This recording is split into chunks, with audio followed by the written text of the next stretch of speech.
sea lo que Dios quiera.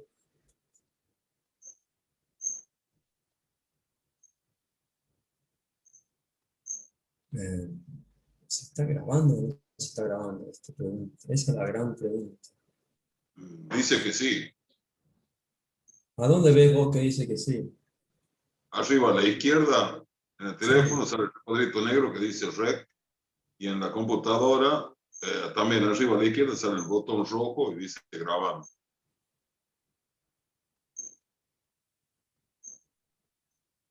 Yo no lo veo, ¿eh? Yo veo que dice, usted está compartiendo pantalla y deje de compartir. Que tiene un botón, un cuadradito verde y otro cuadradito rojo.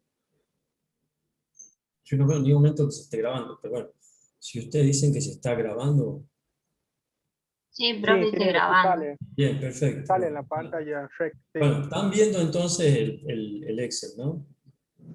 Sí, profe. Sí. Cuando van a calcular el omega, tengan en cuenta que el K tiene que estar en Newton por metro, sobre metro.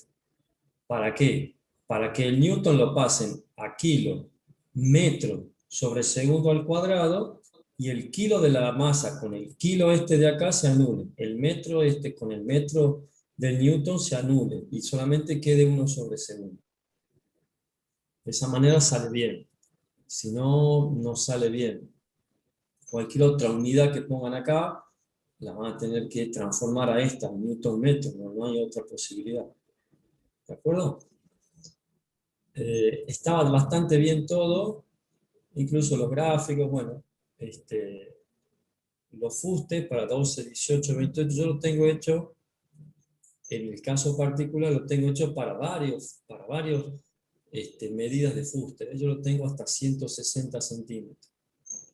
Entonces de esa manera puedo construir después, bueno, acá solamente tomé algunos valores, pero podría construirlo con todos esos valores al espectro, que sería aproximadamente esta hipérbola, que les queda a ustedes también. Bueno, ¿hay alguna duda de esto? No, ¿no? Con las dudas para que lo saquemos ahora. No. No, profe, de eso no. O sea, cada punto, el SA que nosotros sacamos de acá, ¿no? Este SA, ¿ves? Yo lo estoy trayendo, por ejemplo, del fuste de 50. Del fuste de 70, del fuste de 100, del 140 y del 160.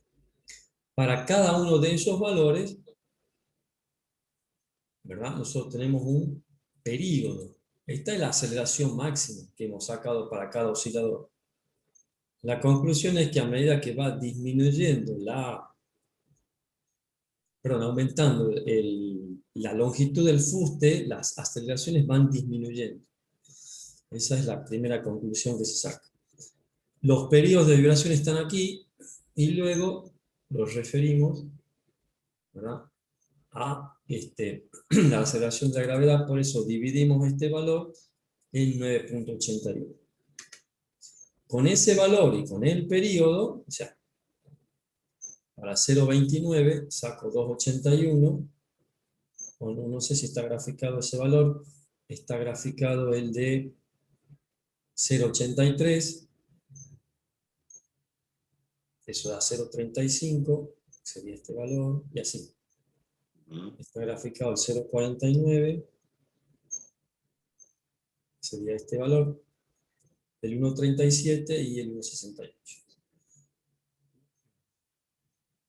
Es decir, yo para cada oscilador voy a obtener una aceleración máxima. Por ejemplo, para el fuste de 50, la aceleración máxima que yo tengo, ¿cuál es? La aceleración de inicio, o la aceleración a este tiempo, o a este tiempo, o a este otro tiempo.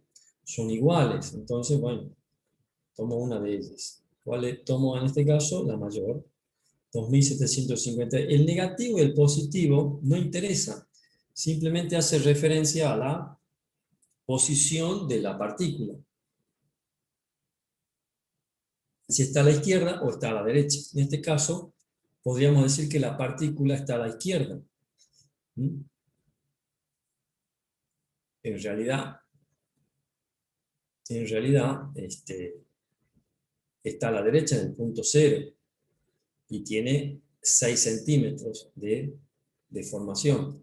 Pero la aceleración en ese punto pasa a ser esta que está graficada acá, que aparece negativa porque las ecuaciones tienen el signo menos. Pero no hace referencia en realidad la aceleración a si está a la izquierda o a la derecha. Yo me equivoqué cuando dije que está a la izquierda. No está a la izquierda, está a la derecha, perdón. Está a la derecha con 6 centímetros. Nosotros tenemos que ver la posición en la línea de desplazamiento. Luego las velocidades y aceleraciones, si son negativas o positivas, en realidad no indican la posición de la partícula, sino más bien indican,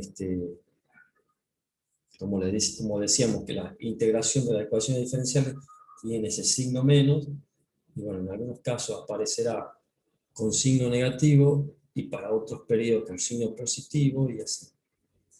Muy bien. Bueno, cualquier duda que tengan de esto, preguntan, ¿no? Recuerden también el cálculo del período.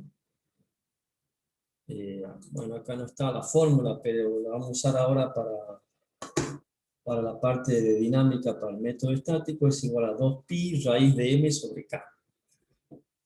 Que sea el período, para cada período nosotros obtenemos una aceleración máxima, y para esa aceleración máxima la referimos a la aceleración de la gravedad. Referida a la aceleración de la gravedad podemos obtener ese punto en el espectro. Muy bien, vamos a dejar de compartir esto y bueno.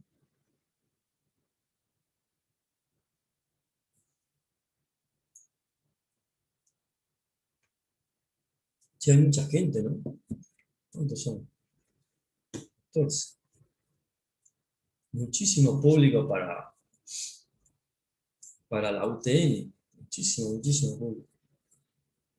Cosa que nos alegra mucho, en realidad.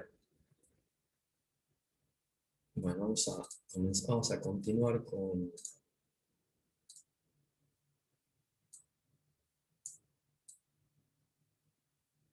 un pequeño repasito, a ver.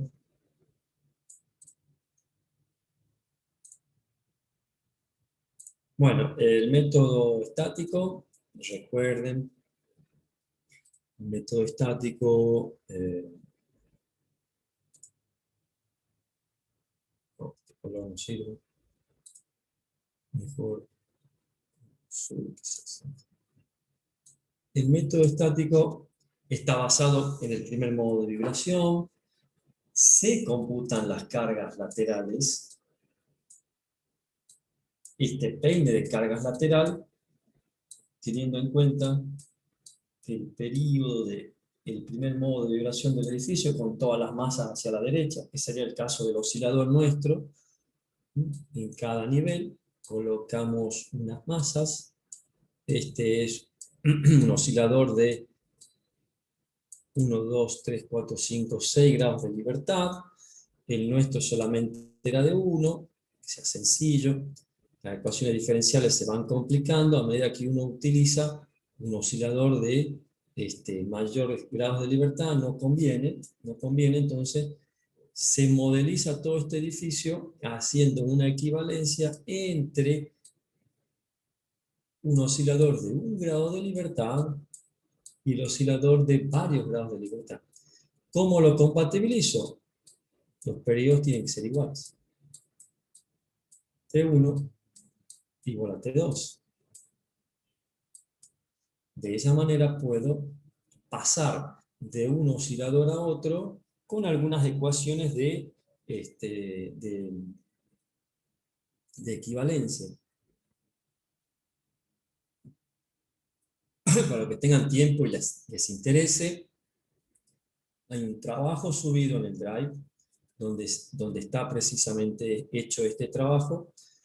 Presentamos en el año 2016 en Buenos Aires, en la Asociación de Ingenieros Estructurales, que se hace cada 2 años, se hace ese congreso, y bueno, siempre estamos tratando de participar de esos eventos en la medida de las posibilidades de poder generar algún tipo de trabajo relacionado siempre con la parte sísmica, con el diseño por capacidad y esas cosas.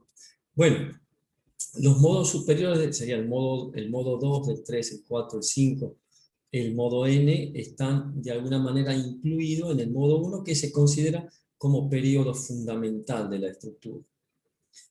Este método ha sido calibrado de tal manera que se prevea una envolvente bastante razonable de los cortantes. Ya vamos a estudiarlo a su momento, cómo sería el diagrama de corte de esta estructura, que no es otra cosa que una estructura empotrada en la base, con una serie de cargas laterales, y es una estructura en voladizo, si se quiere, con un diagrama de corte muy, muy sencillo de hacerlo.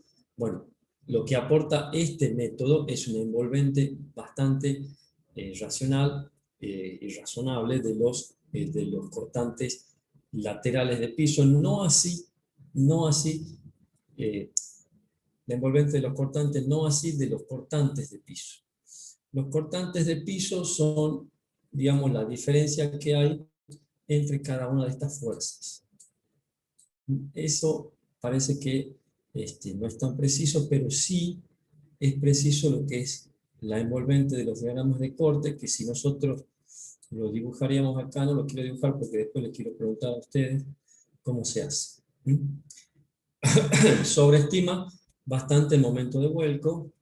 Bueno, recuerden siempre esta historia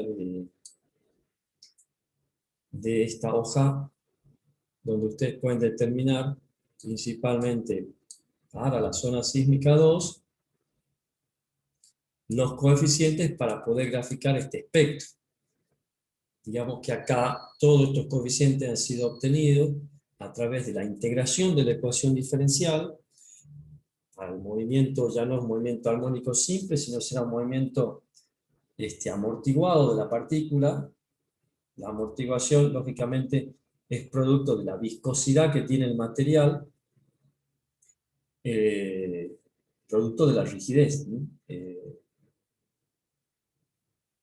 Creo que lo explicamos a eso en el proceso de histéresis, que se produce en la amortiguación del material. Esa amortiguación lo que hace es disipa energía, y es un elemento que nosotros no hemos tenido en cuenta a la hora de la determinación en el movimiento armónico simple. ¿Por qué? Porque solamente trabajamos el movimiento sin amortiguación.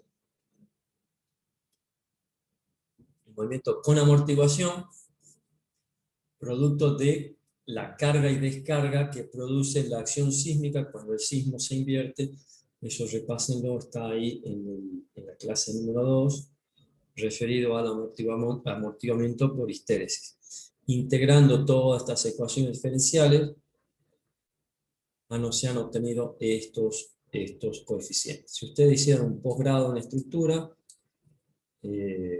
seguramente que este tema, para la construcción y constitución de este espectro, sería uno de los temas fundamentales, de los módulos fundamentales donde se enmarcaría ese posgrado. En estructura, ¿no? Por supuesto que hay distintos posgrados en otras especialidades, pero todo lo que es dinámica estructural forma parte del núcleo central de lo que es el armado de un posgrado, principalmente en estructura, y donde se ve la parte sísmica, la parte dinámica en cuanto al viento y el sismo. Bueno, vamos avanzando porque esto ya lo habíamos visto. Bueno, ahí tienen el ábaco dibujado para la zona sísmica 2. Los distintos ábacos que hablamos en la comparación entre los reglamentos viejos y nuevos, cómo los han ido variando. Los punteados son los reglamentos viejos, los sólidos, las líneas sólidas son los reglamentos nuevos. Hablamos de el aumento, cómo impactaban en o cómo penalizaban principalmente para la zona Este era para la zona sísmica 2, cómo penalizaban los suelos blandos. ¿Mm? El tipo espectral 3, el tipo espectral 1, recordamos que son los suelos granulares, son las rocas. El tipo espectral 2, tenemos distintas posibilidades de suelos, son suelos intermedios, los que teníamos en la ciudad de La Rioja, y el tipo espectral 3, hablábamos también de los suelos que están en la zona sur en la zona norte de la ciudad, tirando siempre hacia la zona del aeropuerto. Eso como repaso. Qué pena que no ha quedado grabada esa clase, yo lamento mucho, pero no sé, ya si no se queda grabada esta clase de hoy, ya voy a tener que recurrir a las autoridades tecnológicas de la UTN para que me ayuden. Porque si no, voy a seguir perdiendo que ustedes puedan tener las clases, porque yo, si bien son las mismas clases, pero bueno, voy diciendo algunas cosas nuevas de lo que refería a la clase del año pasado. Como en este caso dije lo nuevo que dije fue lo del tipo de suelos blandos que se da en la zona del barrio Jardín Norte y principalmente toda la zona del aeropuerto y alguna zona que está pegada a la ruta dentro de lo que sería la ubicación aproximada de lo que es el Jardín Norte, ¿no? No tan, digamos, más acá, para esta zona no está tan mal. Sería lo que es la entrada de La Rioja, no está tan mal ahí. Sí está bastante mal no es que esté bien tampoco el suelo ahí.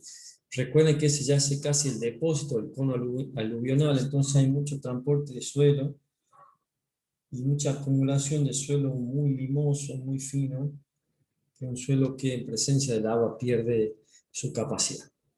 Bueno, vamos a trabajar un poquito hoy el concepto de licuefacción de suelo. Todos sabemos más o menos qué es la licuefacción de suelo.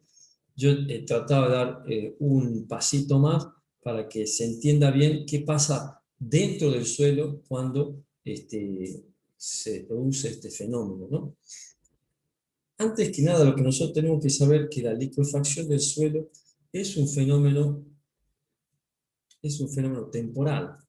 ¿Qué significa que es un fenómeno temporal? Que se produce en una fracción de tiempo producida por un agente externo, que una vez que desaparece ese agente externo, se restablece de alguna manera un nuevo equilibrio en el suelo. Por eso se dice que es un fenómeno temporal, principalmente ocasionado por la acción de un movimiento dinámico, como puede ser el de un terremoto. Y acusa principalmente la pérdida de resistencia y rigidez del suelo. Y esto lógicamente que hace que, si nosotros lo trasladamos a lo que sería la tensión de corte del suelo, hay una pérdida dramática en la tensión de corte del suelo, producido principalmente por el incremento, y esto es lo importante, por el incremento positivo, por el incremento de la presión positiva de poros. Veamos cómo se produce. En su posición original, la edificación, bueno, el color acá azul no ayuda, vamos a ir al rojo. Bueno, no sé por qué no me pintas. No se ve bien. Bueno.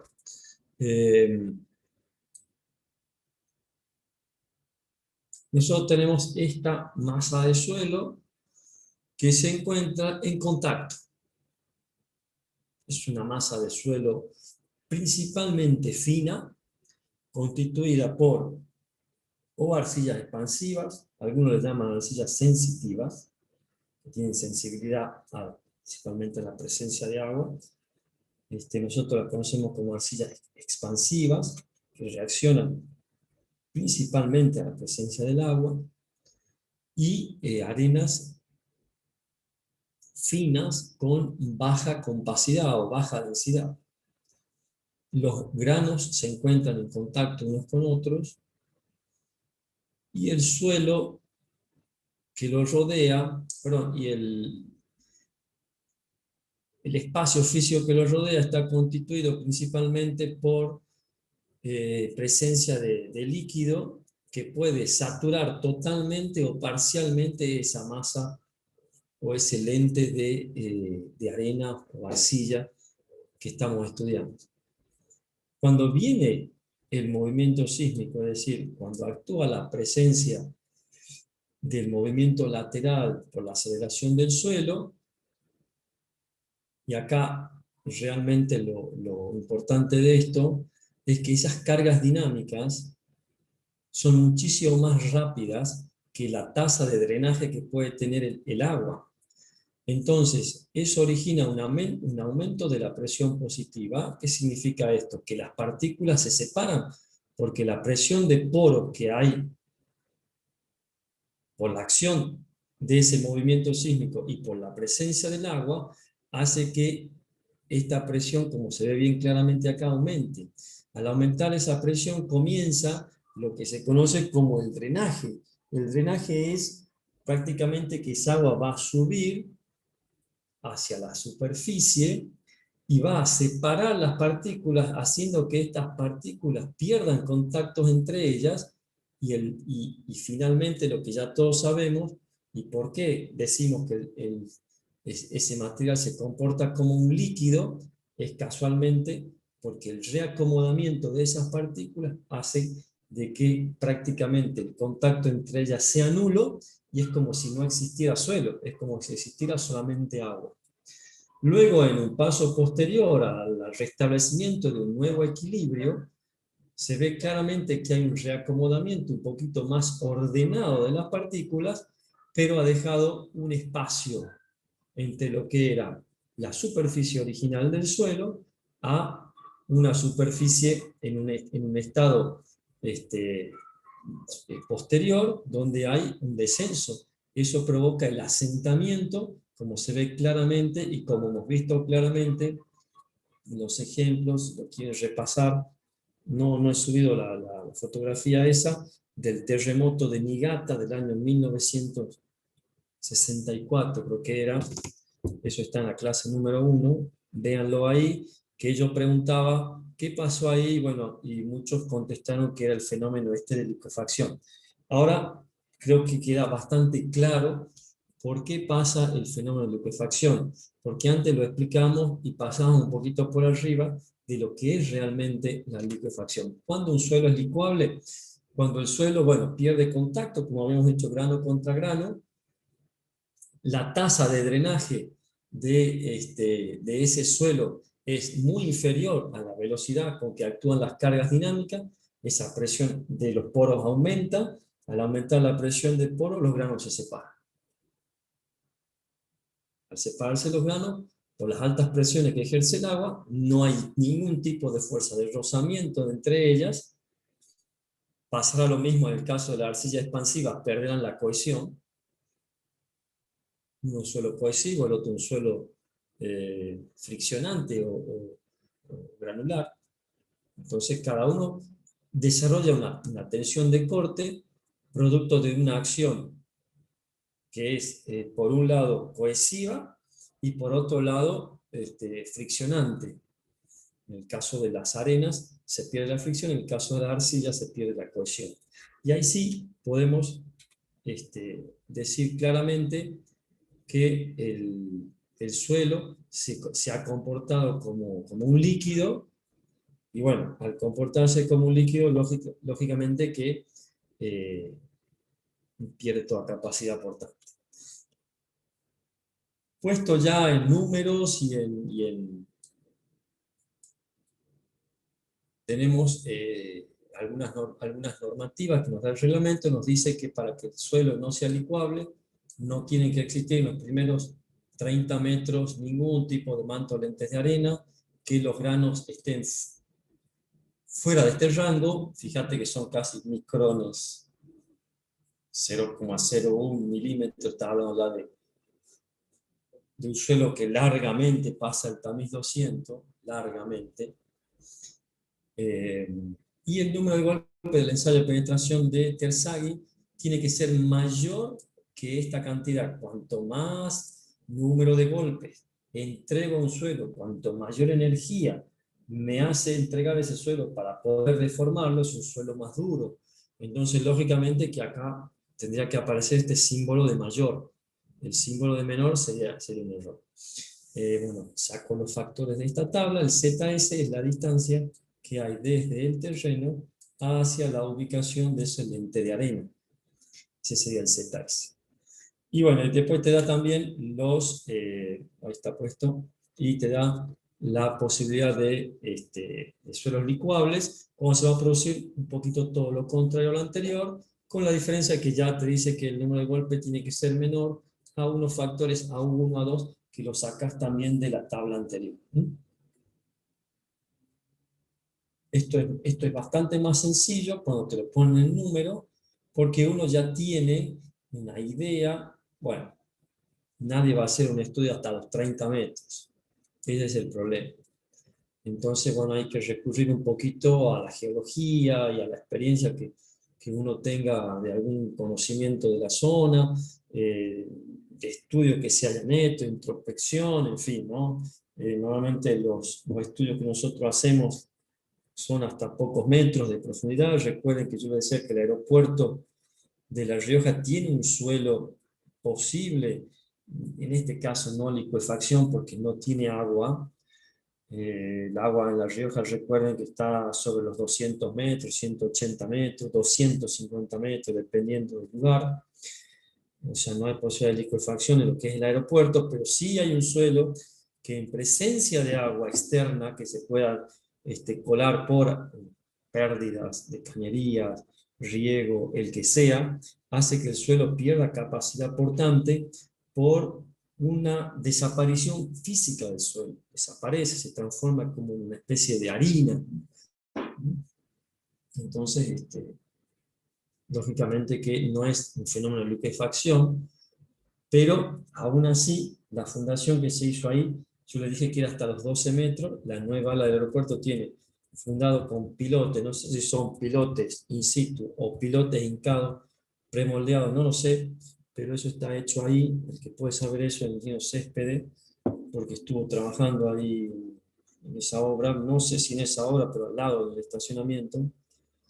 Quizás él sepa eso, y bueno, pero sí está hecho hasta los 12 metros, y bueno, se habrá estudiado el suelo hasta los 12 metros, más de ahí estudiar hasta los 30 y saber que no tenemos ningún limo saturado, qué sé yo. En el caso de La Rioja, podemos tener limo, lo que sí sabemos que no están saturados, a menos que tengamos pérdida de pozos negros, pérdida de algún otro tipo de elementos que sí pueden, lógicamente, producir bueno, un pozo negro, en definitiva, estoy pensando que puede tener pérdida, pero no creo que llegue a comprometer o a saturar una masa de suelo. Puede llegar a percolar esas aguas negras, pero no creo que llegue a producir una saturación, ni mucho menos total ni parcial. Puede haber presencia de agua, pero no llegaría a ser una saturación. Bueno, combinación de acciones, estados límites últimos, tenemos esta combinación de carga, donde aparece el 1,2 de D más 1 de E, más unos factores que van a impactar a la carga viva y a la carga de nieve.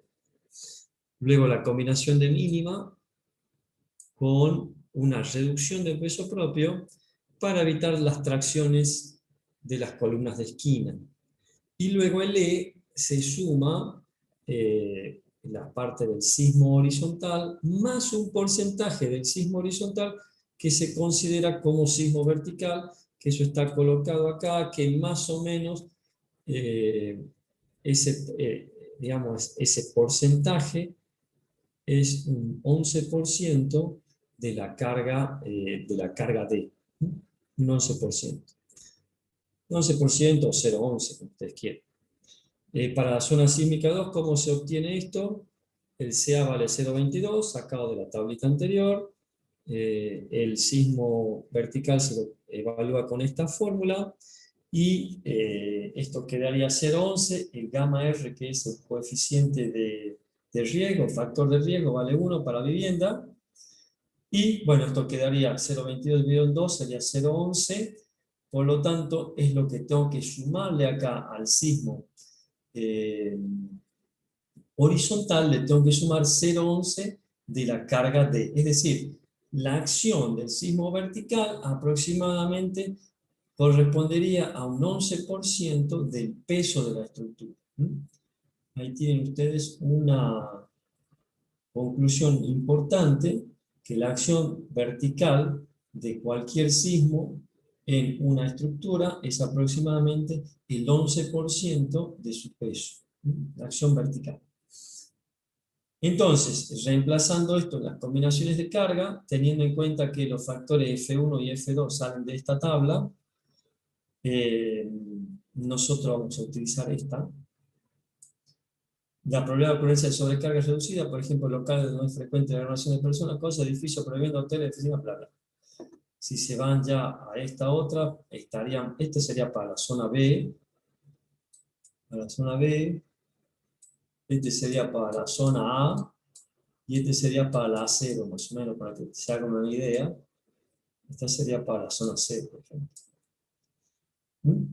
Para que tengan en cuenta lo que es el factor de importancia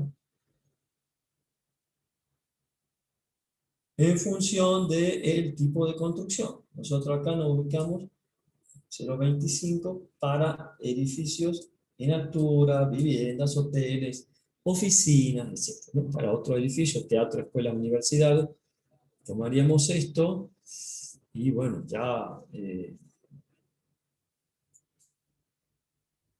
si tendríamos nosotros, ojo, si tenemos nosotros un edificio de cocheras, depósitos y esas cosas donde la probabilidad de sobrecarga es elevada, tomaríamos 0,75 por más que no sea un edificio estratégico. Pero hay una cierta relación entre la calidad de la importancia de la construcción y la probabilidad de ocurrencia de la sobrecarga. No es lo mismo la probabilidad de ocurrencia de la sobrecarga en una universidad que en un edificio. Lógicamente en una universidad esa probabilidad de existencia de la sobrecarga es mucho más grande, como así también lo es en el caso de eventualmente un archivo donde siempre va a haber carga, una biblioteca donde siempre va a haber carga, un depósito donde siempre va a haber carga.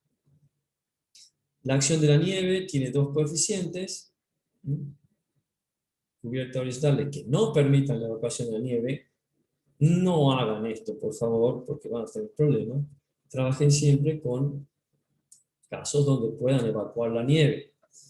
Sean pícaros a la hora de diseñar, lógicamente. Bueno, nosotros vamos a trabajar con esa que está en amarillo. Y esta sería la combinación, primera combinación. ¿Por qué aparece el 1,31? Recuerden que era 1,2 más 0,11 de D, que da 1,31 de D. La carga horizontal, el sismo horizontal, no lo ponemos, pero este es el sismo horizontal, y el 0,25 de esta sería la combinación número 1. La combinación número 2 va a ser cuando resto el sismo vertical. Entonces me quedaría 1,19 menos E más 0,25 de L. Luego la combinación para la carga con reducción del peso propio de 0,9. Tengo, cuando sumo el sismo, tengo 0,9 más 1 más 0,11 me da 1,01 más E más 0,25 y esa sería la combinación 3. Y luego tengo esta última combinación que es cuando resto el sismo. No significa que lo reste al sismo, sino significa que como tengo un más menos, significa que el sismo en un sentido y en el otro sentido, ¿no? Lógicamente que cuando el sismo actúe digamos, en lo que sería la combinación de que tengo que restar hipotéticamente el sismo vertical, va a ser la combinación lógicamente más desfavorable porque la combinación que me queda como combinación extrema, donde yo tengo que reducir no 0,90 al peso propio, sino 0,79. Fíjate. Reduzco 0,79. Este menos que aparece acá, en realidad nunca pongan menos porque esto es un signo más en la combinación. El sismo siempre está. Lo que pasa es que está de alguna manera restando, como se quiere. Pero me parece que esto tiene un pequeño error. Un segundito. Profe, disculpe una duda. ¿Sí? Profe, ¿por qué se suma la carga gravitatoria con el sismo? ¿No tienen que actuar en la misma dirección? ¿Para que se puedan sumar o restar? No, Una... pasa que acá está, mira, el sismo es la suma del sismo horizontal más el vertical. ¿Verdad? Sí, sí. Entonces, como el sismo vertical vale 0,11 de D, porque vale este valor que te estoy poniendo acá, vale CA2 sobre 2 por el gamma R por D, como el CA vale 0,22 dividido 2, esto es 0,11, como el gamma R para viviendas vale 1, entonces te queda 0,22 dividido 2, te queda 0,11 de D. Por eso sumo o resto en función de este signo más menos. En ese signo más menos. Cuando yo pongo el signo menos, sí te queda el sismo negativo, porque cuando pongo menos me queda menos E, que sería la suma del sismo vertical más el sismo horizontal, ¿verdad? Cuando multiplico este signo, se resuelve el paréntesis, me queda menos el sismo horizontal. Por eso es que acá aparece, en esta expresión aparece menos el sismo horizontal. Pero a lo que voy es que cuando ustedes hagan la expresión, van a tener que tomar esta combinación extrema y esta combinación extrema. En esta combinación extrema nunca pongan menos E porque va a estar restando la acción del sismo. ¿Se entiende? Bueno, no van a poner más ustedes cuando hagan la combinación. Ustedes cuando van a usar un programa de cálculo, en ese programa de cálculo van a tener un edificio, ¿verdad?, con varios niveles, los cuales cada losa va a tener su peso propio y van a tener fuerzas horizontales. Cuando aparece el menos, en realidad hace referencia al sismo actuando desde la izquierda, pero desde la derecha hacia la izquierda. Y el sismo positivo es de la acción invertida, ¿no? Es decir, de izquierda a derecha. Ese menos hace referencia a utilizar esta condición de sismo. Pero nunca le pongo menos, porque voy a restar estos términos. No los quiero restar, sino casualmente los quiero sumar. Después cuando lo hagan se van a dar cuenta de este efecto. Pero bueno, hay que utilizar esta combinación extrema y esta combinación extrema. Es decir, voy a utilizar esta combinación, evalúo bien la carga D, la carga L y la carga E. Y la pongo en el programa, eso lo vamos a ir viendo más adelante. Vamos a utilizar un programa que les permite colocar estas combinaciones tal cual las tengo dibujadas acá. Lo que sí, cuando vayan acá, van a poner más. Por más que sea menos, el menos solamente hace referencia, repito, a la dirección del ciclo, ¿de acuerdo? Sí. Esas son las combinaciones que vamos a usar. Bueno, vamos a avanzar un poquito más para llegar a la determinación del coeficiente psi. el reglamento va a reconocer un factor de reducción, un factor de amplificación de deformaciones y un factor de sobreresistencia para el caso de la C. Tenemos para estructuras de hormigón, este es el que vamos a utilizar, y para estructuras de mampostería, esto lo vamos a utilizar para el caso de mampostería, pero bueno, para el caso de mampostería hay un reglamento ya específico, que es el 501. Yo me referiría a ese reglamento. Esto está un poquito hecho anterior a lo que salió el reglamento 501, así que cualquier coeficiente para mampostería, vayan al 501. Para eso van a ver en mampostería. En el caso de hormigón, nosotros entramos acá y sacamos el factor R para tabiques aislados y acoplados. Bueno, esa es una tipología. Nosotros vamos a trabajar siempre con pórticos con ductilidades completas. Vamos a estudiar después un poquito qué son las ductilidades en la segunda parte. Para que ustedes tengan una idea, un pórtico con ductilidad completa es un pórtico que no tiene ningún elemento lateral que impida su deformación. Es decir, serían pórticos de edificios aislados, no entre medianeras, porque entre medianeras de alguna manera el edificio que tienen al costado, si está pegado, pareado, le va a impedir el desarrollo de la ductilidad, por lo tanto va a estar con una ductilidad que se llama reducida, que sería este efecto. Tendrían que trabajar con otro coeficiente de reducción, un poco menor.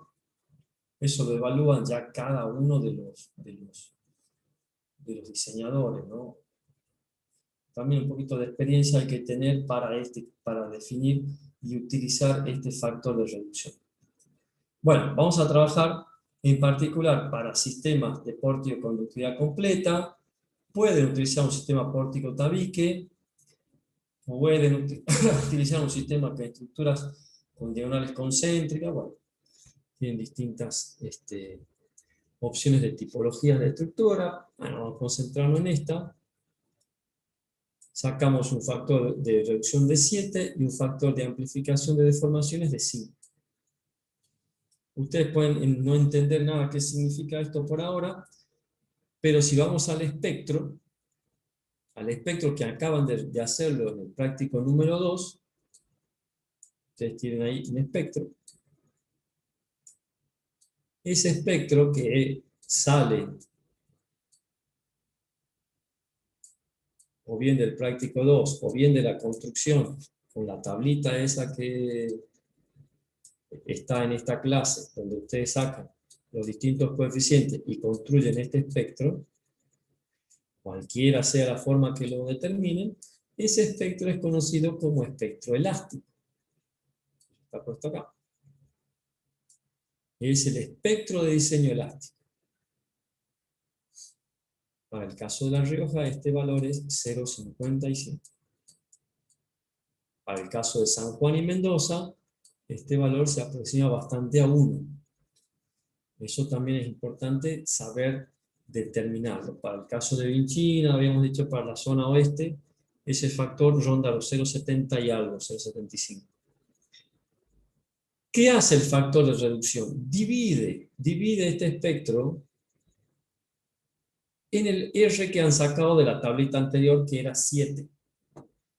Por lo tanto, el reglamento lo está reduciendo 7 veces a este valor. Ustedes dirán, ¿por qué lo reduce 7 veces? Bien, está calibrado así, es la primera respuesta. Está calibrado así. Vamos a estudiar un poquito ahora qué es el factor de reducción, pero está calibrado así el método. Tenemos un espectro reducido, nosotros vamos a trabajar con el espectro reducido. O sea que las fuerzas sísmicas que actuaban y provocaban una aceleración de 0,55, ahora esto queda reducido por 7, por ejemplo. Este R acá, para el caso de hormigones, vale 7.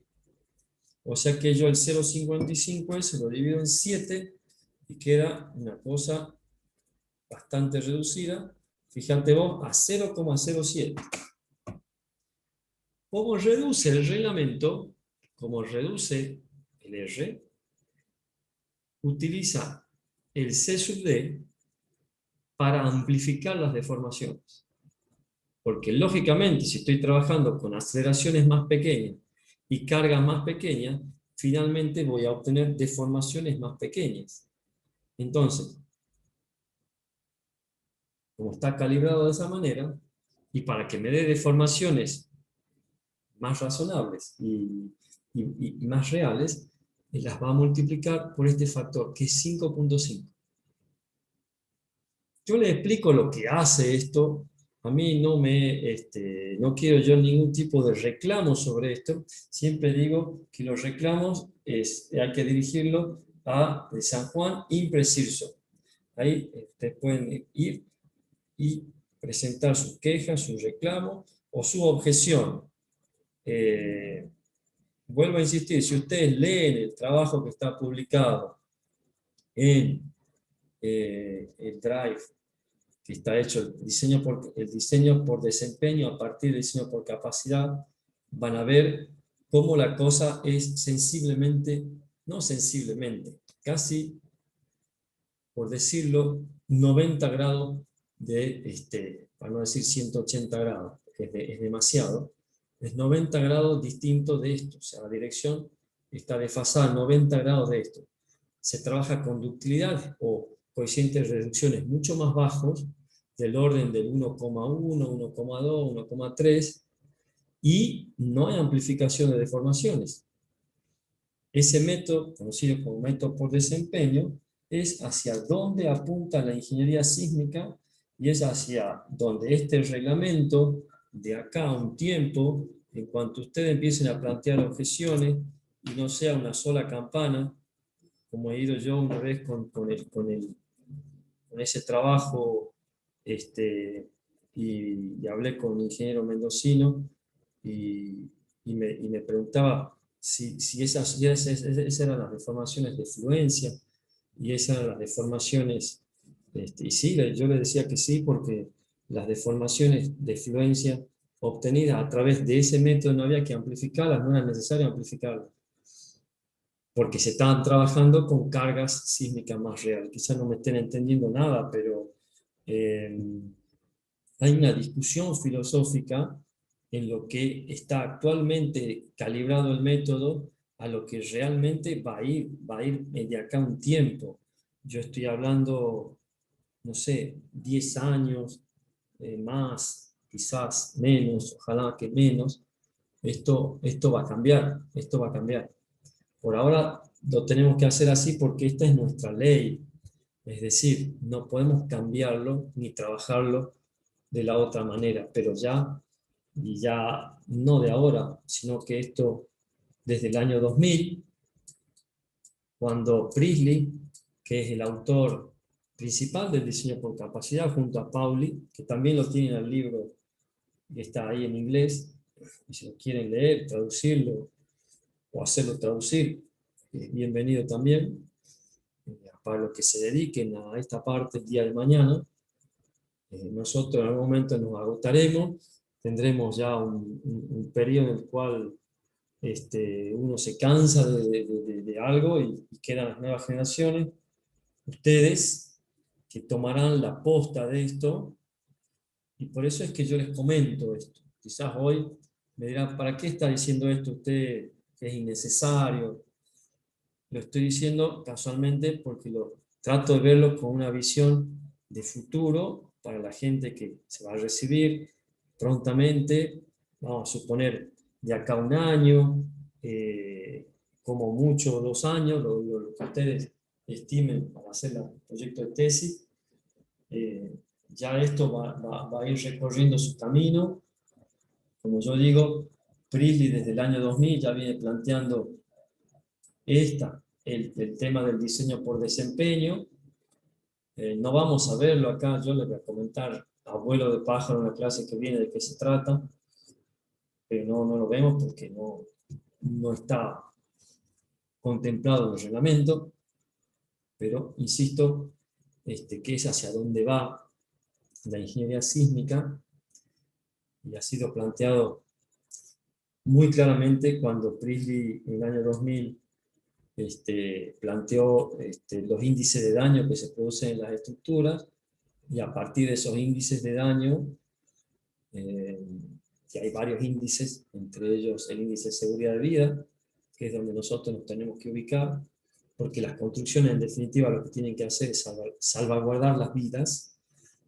Bueno, eso está planteado ya hace 21 años, y todavía nosotros hicimos una recomposición reglamentaria del siglo XX. Y cuando hagamos la recomposición reglamentaria para el siglo que estamos viviendo, bueno, puede llegar a ser el año 2030. Ya habremos perdido 30 años de avance tecnológico. ¿Cómo se compone este factor R? Ustedes dirán que es todo esto. No es difícil de interpretar esto. Vamos a ver. Este es un diagrama fuerza-desplazamiento. Ni más ni menos. Como un diagramita tensión-deformación del acero. Tranquilamente. Este es un diagrama, no es tensión-deformación, es fuerza. En este caso sería cortante basal, cortante lateral de diseño. Yo tengo un edificio al cual actúa un cortante lateral de diseño para calcularlo. Ese cortante es la composición del peine de carga lateral. Ese peine de carga lateral me va a dar un cortante de diseño, que es este que aparece aquí. Es el cortante de diseño. La estructura se mantiene. La estructura se mantiene relativamente elástica en este tramo. Se ve claramente que hay elasticidad. Hasta que llega un punto donde comienzan a aparecer nuestras famosas rótulas plásticas, que nosotros la vamos a diseñar, la vamos a colocar estratégicamente en la estructura para que disipen energía. Ya vamos a verla en su momento porque todavía no llega el tiempo de la parte 2, que es donde se ve el tema de las rótulas plásticas.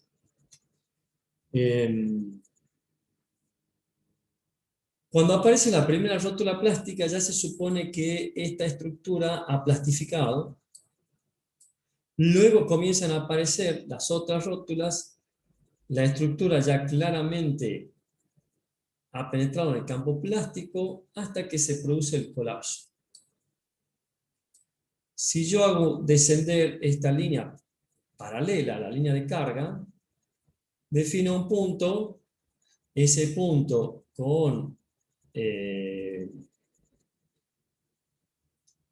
teniendo en cuenta el cortante de diseño que corta a la línea de carga, me define estas dos líneas. Bueno, la distancia que hay entre estas dos líneas se conoce como el coeficiente SC sub D, coeficiente de amplificación de deformación. Este es el C sub D. Y acá se lo saco. Esto es para que ustedes sepan más o menos de dónde sale, porque dicen, ¿qué son estos coeficientes? Bueno, el coeficiente de amplificación de deformaciones es este que aparece acá. En una modelización de la estructura, suponiendo que la estructura continúe como elástica, cosa que no pasa nunca. Pero si continuara, hipotéticamente en el campo elástico, definiríamos esta otra recta, digamos que define un cortante elástico, último si se quiere, y cómo se define el coeficiente R, el del factor de reducción. Fíjate que tiene el coeficiente R una parte ficticia, que sería esta, una parte ficticia porque esto en realidad no existe, y una parte real conocida como sobreresistencia total, que incluye la sobreresistencia de los materiales más la sobreresistencia del sistema. ¿Qué es la sobreresistencia? Es todo aquello que me entrega la estructura una vez que ha penetrado en el campo plástico. Eso lo conocen ustedes del diagrama tensión-deformación del acero, que el acero, de alguna manera, tiene su fluencia en 440 megapascales y rompe a 550. Sin embargo, nosotros tomamos la resistencia máxima del acero en 420, del acero de construcción me refiero, ¿no? De las barras de acero. Y su fluencia está en 550. Si yo divido esos dos valores, ¿cuánto da? Más o menos está dando 1.3. Ese valor 1.3, en realidad el reglamento toma 1.4, se conoce como coeficiente o factor de sobreresistencia. Es todo aquello que el sistema te entrega extra. Todo esto es factor de sobreresistencia o la sobreresistencia no total, sí, total de lo que es el sistema. Como decía, que incluye los materiales más el sistema acero-hormigón trabajando de manera conjunta. Y luego esto sería esto no es una F, perdón, es una S, ¿no? Sobreresistencia, sistema total, sobreresistencia, a esta sí le puedo llamar ficticia, elástica. ¿Por qué? Porque en realidad no existe. Pero vuelvo a insistir que está de alguna manera calibrado de esa manera. Y ustedes me dirán, ¿por qué lo han calibrado así? Y la respuesta no la tengo. Pero está calibrado así. Esta suma de estas dos sobreresistencias hace al valor de R. Por eso, fíjate que es un valor alto, 7. Antes, el reglamento anterior lo llamaba ductilidad, y ese valor era 3,5, 4, como mucho 5, como mucho. Ahora lo han llevado a 7. Fíjate que han aumentado las aceleraciones sísmicas, pero también han aumentado los factores de reducción o de ductilidad, que después vamos a estudiar bien lo que es la ductilidad. Bueno, no sé si tienen dudas de esto, pero bueno, es lo mejor que les puedo explicar, no tengo otra manera más de explicarlo.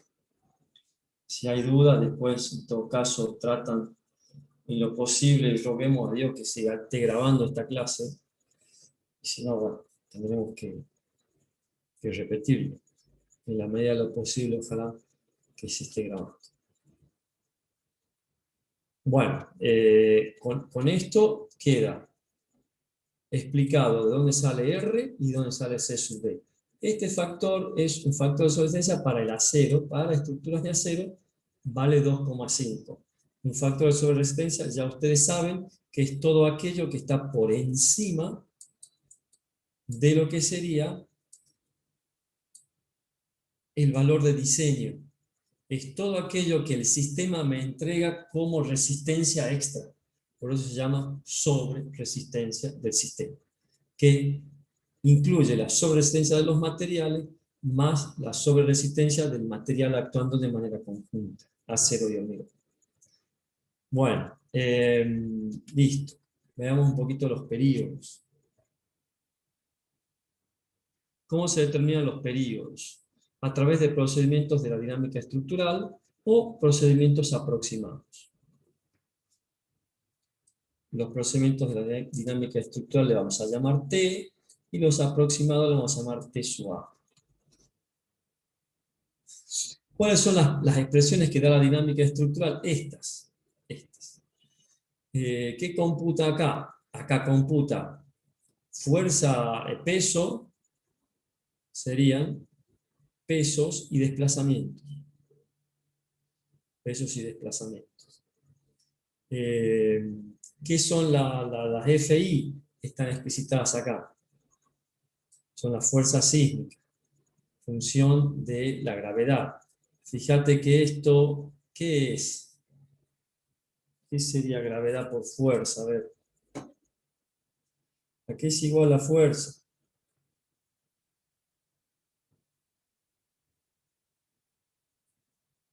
A la masa por la aceleración, ¿no?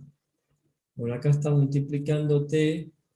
Bueno, en realidad esto te afecta de la gravedad, pero considera fuerzas y desplazamientos. Fuerzas y desplazamientos.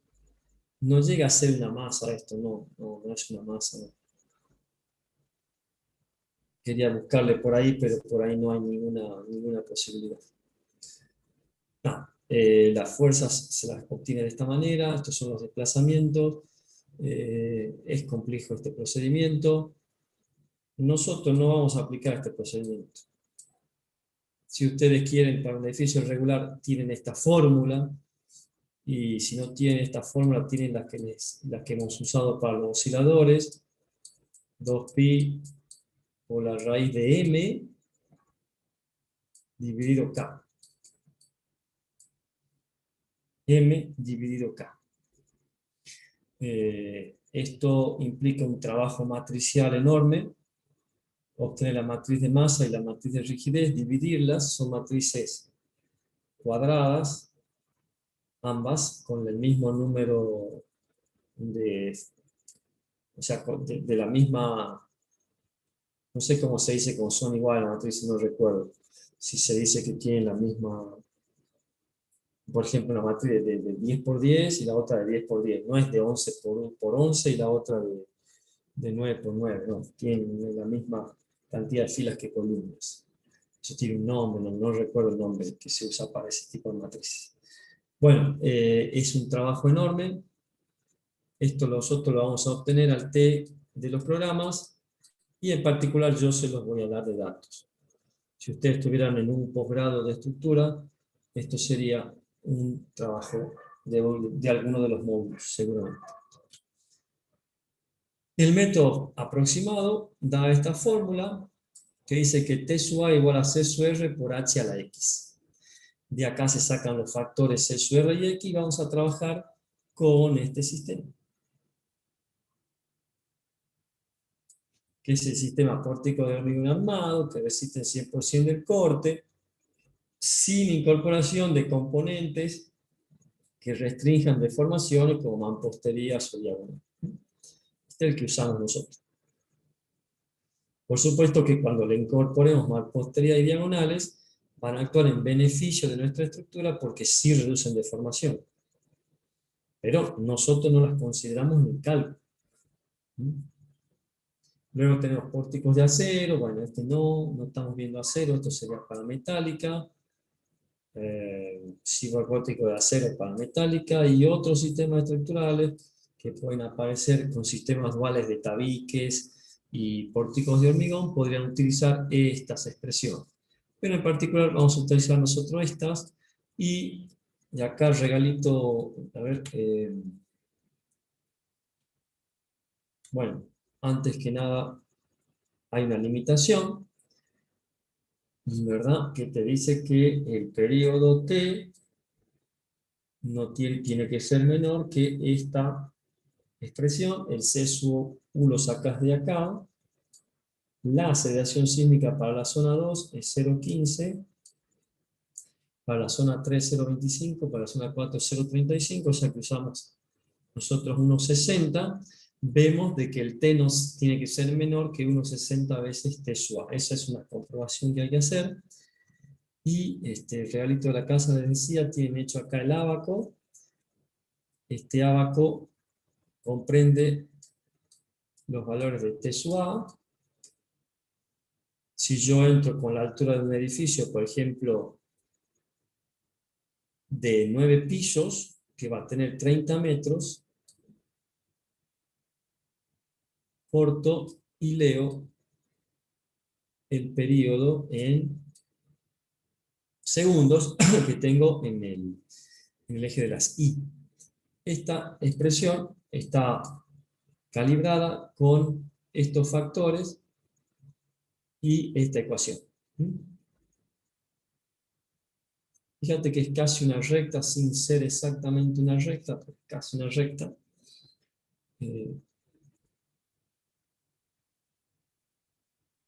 Sí, si bien es una exponencial, pero esa exponencial no está elevada a la 1 y algo, sino a la 0,09, 0,75, dependiendo de qué sistema ustedes construyan. ¿Qué conclusión sacan de aquí? A ver, este es un edificio de 10 pisos, el que tiene 30 metros. Si tengo 3 metros por piso, 10 pisos son 30 metros. Y me da 1. Si tuviera 40 metros, ¿de cuántos pisos estoy hablando, más o menos? 40 dividido 3, 13 pisos. 13 pisos. ¿Cuánto leo acá? 1,3. Ajá. ¿Qué conclusión pueden ir sacando? Tengo 50 pisos, 50 metros. ¿Cuántos pisos tengo? A medida que aumenta la altura, aumenta el periodo. Sí. Totalmente. Eso es cierto. Eso es lógico. Pero hay una conclusión más interesante que subyace a esa. Si tengo 50 pisos dividido 3, tengo 16 pisos. Más o menos estoy leyendo unos 60. Si tengo 20 metros. Y que el periodo coincide con la cantidad de pisos, dividido en 10. Bien, exactamente. Si tengo 20 pisos, dividido 3, tengo 6,6. Y acá estoy leyendo casi 7. ¿Lo podés expresar de mejor manera? Abuelo. El periodo es directamente proporcional a la cantidad de pisos. No te pongas ingeniero, hacelo más práctico, dale. Agarra la cantidad de pisos Ajá, por ahí. y lo dividís en 10 y te da el periodo. Bueno. Más fácil. Un edificio de 10 pisos tiene un periodo de 1. Un edificio de 5 pisos, de 0,5. Claro. Un edificio de 4 pisos, 0,4. De 2 pisos, 0,2. De 1 piso, 0,1. Más o menos por ahí va la historia esta, ¿de acuerdo? Ahí tienen una manera de... porque por ahí te preguntan, che, ¿qué periodo tiene ese edificio? No tengo idea, tengo que hacer cálculos elementales de ecuaciones diferenciales, matriciales, y no hacemos los capos. No, chicos, el que te pregunte, ¿cuántos pisos tenés más o menos? 6 pisos, bien. Para 6 pisos más o menos va a tener un periodo de 0,6, entre 0,5 y 0,6. Esa sería la respuesta práctica que nosotros damos. Ojo, esto lo digo yo, ¿no? O sea, no lo van a encontrar en ningún libro porque nadie se juega y se arriesga a esto. Yo lo saco de acá. Lo saco de acá. Acá sale clarito eso. Ahora, si esa fórmula está mal, bueno, puede ser que esté mal. Y hay una manera de comprobarlo, que es irse a un programa 3D y determinar el periodo fundamental, que sería T1, para el primer modo de duración. Y compararlos. Van a ver que hay una equivalencia. Puede haber una pequeña diferencia. Yo les voy a mostrar un trabajito de eso la clase que viene, que es el trabajito que les comentaba, que hicimos con un edificio de 6 pisos acá en La Rioja, y van a ver que ese edificio, ¿qué periodo tendría que dar? 0,6. 0,6, van a ver que anda por ahí. Van a ver que anda en el 0,66, por ahí anda. El periodo que se saca de los métodos de la dinámica estructural, hecho con un programa 3D que teóricamente es bastante exacto. Bueno, ¿qué hay que controlar acá? Periodo fundamental de velocidad estructural, tenemos 3 posibilidades. Que el T esté por debajo de TA. Recuerden que este es de la dinámica. Y este con la formulita aproximada con el A. Pero puede ser que este me dé menor que este. Entonces, este será el primer caso. El otro que esté intermedio entre TA y CU por TA, que es el límite, y el otro es que esté por encima. Cuando está por debajo, me planto en TA. Cuando estoy en el medio, me planto en T, y cuando estoy en CU por TA, me planto en el límite. ¿Se entiende esto, no? Cuando está a la izquierda, me vengo hacia el límite inferior. Cuando está en el medio, me mantengo en el medio. Y cuando está por encima, me vuelvo al límite superior. ¿Mm? Sencillito, esto no tiene mayores complicaciones. Por las dudas, lo tienen ahí para que lo estudien, lo vean. ¿Cómo se calcula el coeficiente de diseño? Bueno, si quieren leerlo a esto, nada, la acción sísmica es proporcional a, lógicamente, los pesos, a las masas que nosotros hemos ido discriminando en cada uno de los pisos. El modelo estructural es un sistema de cargas de peine lateral aplicado con una distribución en altura en función de, por supuesto, la altura y esas masas. Para nosotros poder determinar, primero y principal, el cortante basal, que sería el B0 cortante en la base, que sería este valorcito, necesitamos determinar el coeficiente sísmico. Ya determinados los pesos, una cosita, no se relajen con el tema del trabajo práctico 1, es extremadamente largo. Lo lamento, pero es extremadamente largo. A mí me encanta el práctico 2, porque el práctico 2 es muy intenso de trabajo, tiene mucho cálculo y mucha cosa, pero empieza y se termina, es cortito. No, el trabajo práctico 1 empieza y uno no sabe cuándo termina. Ese es el problema. Porque hay que calcular una alineación de columnas, una alineación de vigas, hay que calcular los pesos, hay que calcular las fuerzas, hay que calcular muchísimas cosas. Y cuando vean lo que es diseño por capacidad, van a ver lo que son esas planillas en las cuales también se empieza y no se sabe cómo se termina. Yo lo lamento que sea así, siempre digo lo mismo, pero está así la cosa. Está calibrado esto así. Por ahora no tenemos otra alternativa de estudiarlo de esta manera. Yo siento un poquito de apuro por ahí, porque veo que es complicado calcular una columna. Algunas veces tardamos, en la alineación de columna estamos un montón de tiempo para entenderla y calcularla, porque hay que hacer miles de verificaciones. Es así. Por eso no se relajen y vayan calculando, vayan determinando los esquemas estructurales, vayan mencionando vigas, losas, columnas para poder calcular sus pesos. Necesito este dato. Este dato es fundamental para poder avanzar. Si no tenemos este dato, no podemos avanzar. ¿De acuerdo? Sí. Hay otras cosas que después surgen interesantes también. Es cuánto vale el cortante basal para un edificio de 10 plantas, de una superficie aproximadamente de 200 metros por planta. Bueno, tiene un valor. ¿Cuánto vale para un edificio de 20 pisos y así para 30? De esa manera controlamos que el B0 esté bien. Después, cuando lo vayan obteniendo, vamos a ir viéndolo en función de la superficie que tenga cada una de las obras que han sido propuestas en esquema 1 y 2. Bueno, ¿qué es el omega? El W, perdón, es la suma de los distintos pesos de cada uno de estos pisos.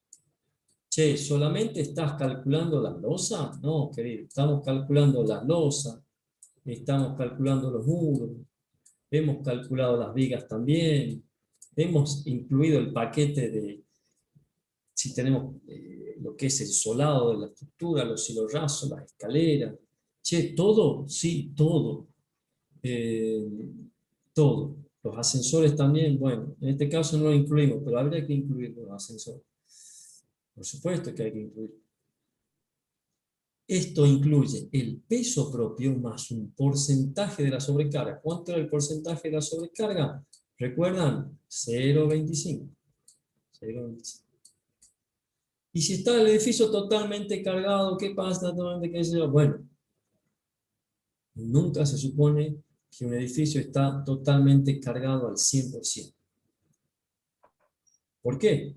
Y bueno, porque nadie vive amontonado en un departamento. Piénselo. Si yo tengo una sobrecarga de 200 kilos en un departamento, salvo que sean fiesteros, toda noche inviten gente y a un departamento inviten 50, 60 personas, cosas que no puedan circular, y toda la noche hagan lo mismo, y toda la gente haga lo mismo, bueno, directamente eso ya no sería un edificio de oficina, sino serían boliches ambulantes. La gente va ahí a pasarla bien toda la noche en todos los departamentos del edificio. Imagínate el caos que significa eso para la gente que vive ahí, gente mayor, gente que trabaja. Sí, se entiende, no se entiende por dónde voy, ¿no? De que es imposible que un edificio esté cargado al 100% en todo momento. Es imposible. Por eso es que se supone que esa sobrecarga de 200 kilos que nosotros la aplicamos está solamente trabajando en un 25%, que es más o menos lo que pasa en todos los edificios. Es decir, nunca tenemos una carga completa de 200 kilos por metro. O alguien que vive en una vivienda tiene muebles por todos lados y ocupa todos los espacios con muebles, ¿no?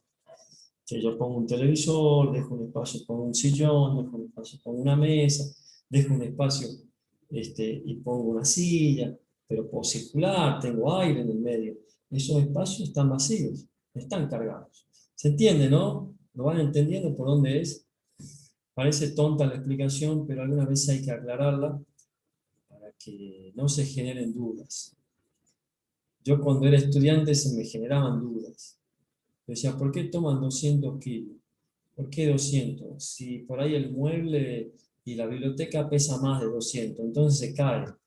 No, no se cae, porque el 200 es en toda la superficie. Si yo en la superficie tengo 300 kilos, pero el resto la tengo descargada, es decir, tengo una heladera de 300 kilos, que no existe, pero vamos a suponerla, y el resto está descargado, en ningún momento se supera la carga total, porque yo tengo que dividir los 200 kilos por metro en la superficie, entonces tengo una carga por superficie.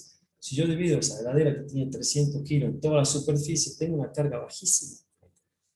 Eso así hay que interpretar lo que son las ocupaciones y principalmente la sobrecarga.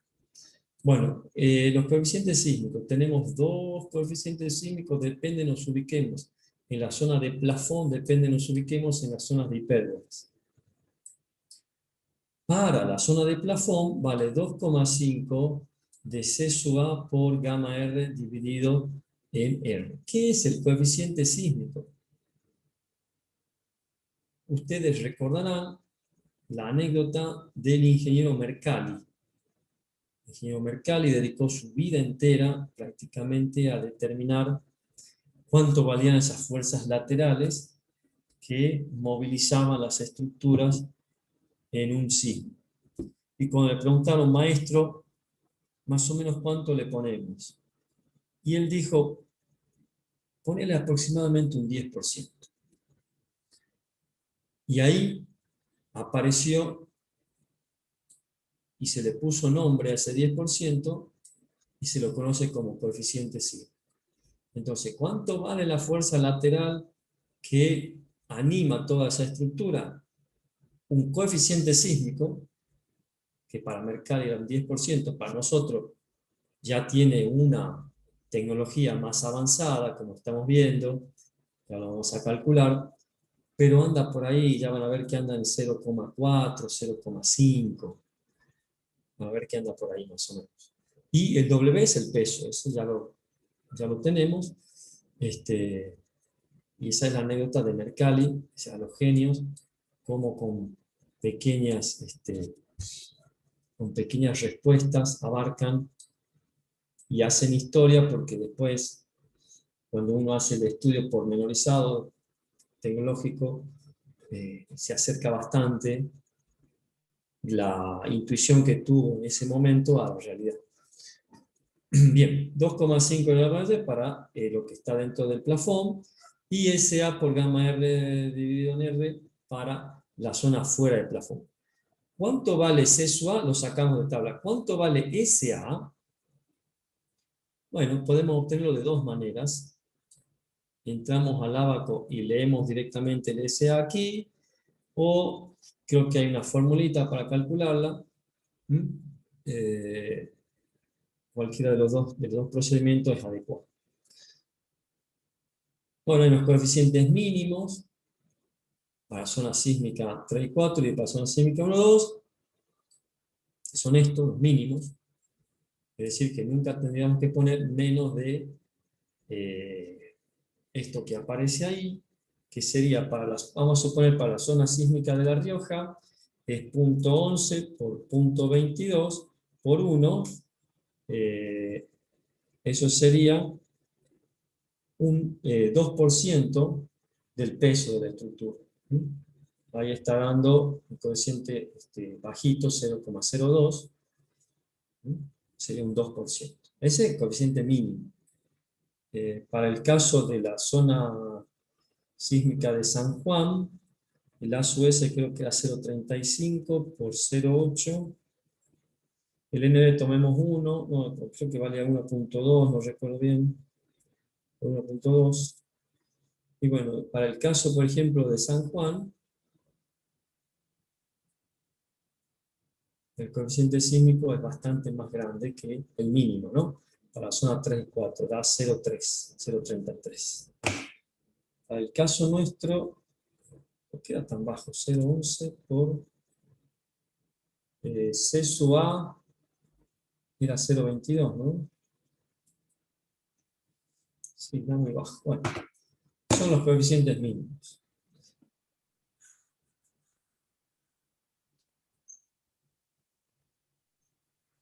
Bien, esto lo voy a abordar después porque es un poco tedioso, ya se ha hecho tarde.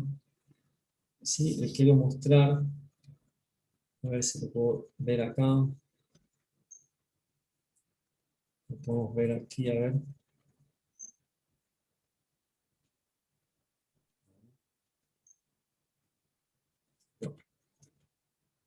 No tengo.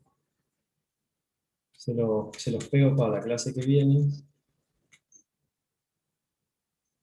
Lo del valor del periodo para ese edificio de 6 plantas. No está puesto. Bueno, llegamos hasta aquí, para que no se haga tan larga la clase. Ok. Espero que... A ver. Stop share. Share es compartir, ¿no? Creo que sí. Profe, le hago una pregunta. Sí. A nosotros hoy a la mañana a mi compañero de grupo le dijo una corrección que nos hizo del trabajo práctico 2 y quería Sí. saber si se lo volver a enviar o porque era algo sobre una unidad, una corrección de la unidad. Ya directamente lo corrigen, por favor, y ya saben cuál era el error, así que el resto estaba bien. Así que ya esos prácticos han quedado aprobados de los dos grupos de esta mañana. Bueno, Simplemente profe. ya es Muchas responsabilidad gracias. de ustedes corregirlo, ¿no? O sea, no Claro, sí. lo leí mucho más. Si les parece, quedamos así. Es decir, voy a apelar también a la responsabilidad de cada uno de que lo va a hacer bien, lo va a corregir. Si tienen duda, me consultan. En particular creo que es así. Bueno, profe. Sí, Bueno, gracias. le vamos a dejar el aula libre para el ingeniero Barbeito porque cuando viene el ingeniero Barbeito y estoy yo, se pone un poco nervioso, así que lo mejor que le dejemos una broma, estoy haciendo, pero sería bueno que entren y ustedes se ocupen del aula. Así que nada, cualquier cosita, bueno, lo consultan mañana con Escudero, lo que necesiten. Si necesitan entrar a las consultas mías, son bienvenidos, yo no tengo ningún inconveniente. Si me lo quieren mostrar, yo esta mañana tenía tiempo, por ejemplo, para verlos, si hubieran entrado a la consulta, así que son bienvenidos, no tengo ningún inconveniente. En la medida que haya tiempo y yo pueda ver los grupos míos, también puedo avanzar en lo que ustedes necesiten de la otra gente. No tengo problema. ¿De acuerdo? Perfecto. Sí, profe. Bueno, profe, gracias. Bueno, ahora tengo que darle stop a esto y espero de no tener que ir a buscar esto en la nube. Y que la nube esté más cerca de lo que aparece en el cielo, porque la verdad que siempre, a ver, no sé si hacer stop recording o pausa, ¿qué hago? Stop, ¿no? Bueno, chicos, si se quieren ir desconectando, ya veo cómo salvo la grabación, espero para hacerlo. Hasta luego, ingeniero. Nos veremos. luego. Un abrazo. Hasta luego, profe. Hasta luego, profe. Hasta luego.